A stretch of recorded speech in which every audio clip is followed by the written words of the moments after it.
Scorpio, hi, welcome to Mr. Queen PH. At titignan natin kung ano parating sa inyo ngayong full moon in Scorpio sa May 13, 2025, 12:55 a.m. Philippine time. Ayan. So, maaaring mas makaresonate dito yung mga Scorpio rising. Pwede rin naman mag-resonate yung mga Scorpio sun at Scorpio moon.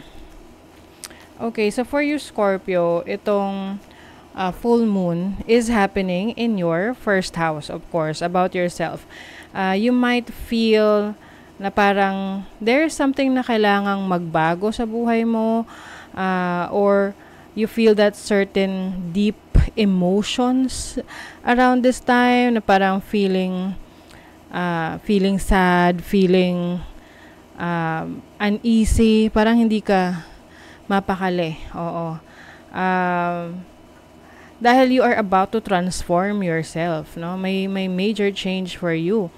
Maaring ito yung outlook mo sa buhay, pwede rin namang physical change to kasi nasa first house mo yan. So this can also be self-awareness, maaring nagkakaroon ka rin ng spiritual transformation or spiritual awakening around this time. Some of you pwede ring magkaroon ng malakas na instinct ngayong panahon na to, no? Lalo na ngayong full moon. And full moon is about releasing the old and letting go yung mga bagay na alam mong no longer serving you. And of course, full moon, na meron tong opposition sa sun. So, sun is in your 7th house in Taurus. So, maaring meron ditong mga unexpected na mga conflict with someone na malapit sa'yo or someone like a partner or a family member na maaring meron kayong hindi pagkakaunawaan or misunderstanding or conflict, no? Pwede kasi itong biglaan, no? Uranus is also here.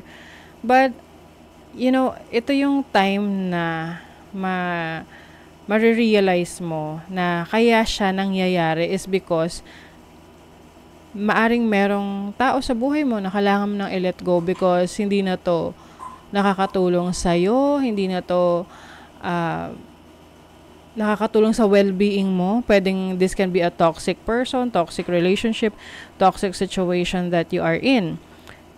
At since meron tong trine sa Saturn, tsaka sa North Node mo, which is in Pisces in your 5th house, parang binibigyan ka ng bagong direction ngayon. Saturn is the planet of discipline, structure, and it's in your 5th house. So, 5th house is yung iyong pagiging creative, pwede rin tong pag-enjoy. Maari kasing sa ngayon, may mga bagay kang hindi mo na i-enjoy dahil nasa maling sitwasyon ka. Okay? So, let's say sa trabaho, hindi mo na i-enjoy yung ibang mga bagay kasi parang marami kang responsibility sa trabaho or hindi ka na masaya sa trabaho na yan. 'Di ba?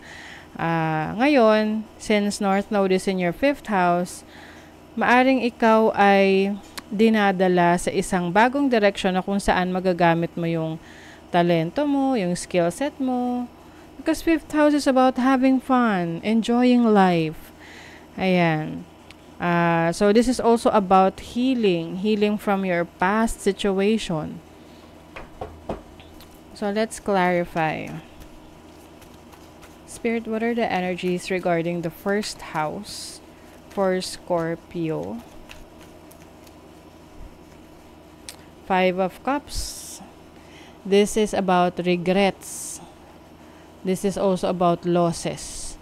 You feel like yung iba sa inyo meron kayong mga pinagsisisihang naging decision nyo.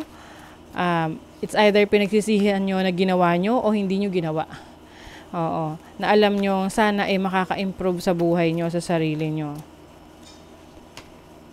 You have the Lovers. This is also about commitment. Okay?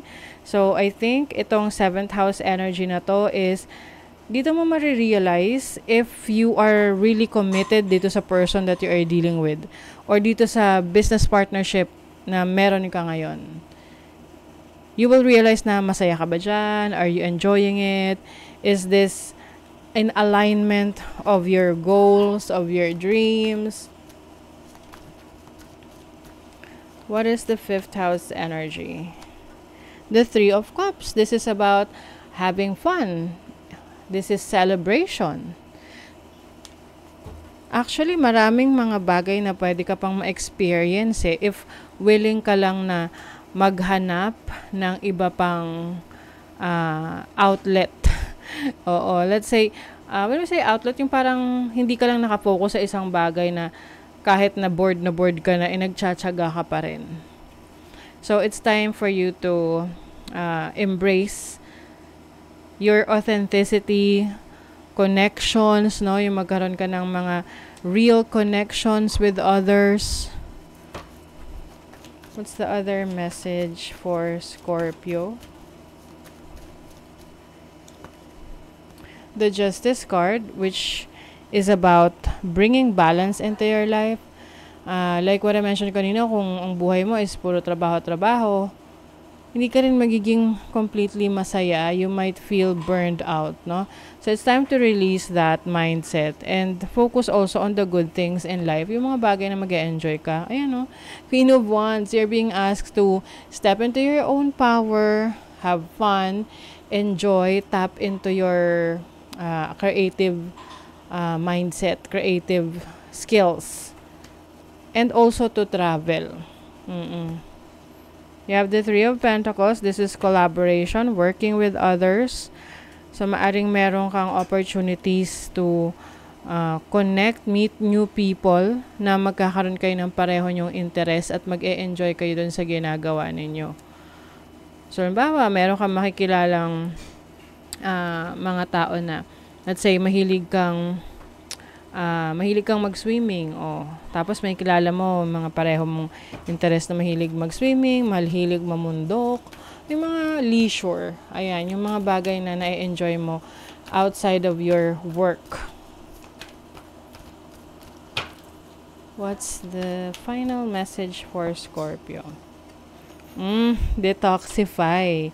Full moon in Taurus. Okay, so it's time to release the negative energies. It's time to clear out your mind, no? Clear your mind. Detoxify.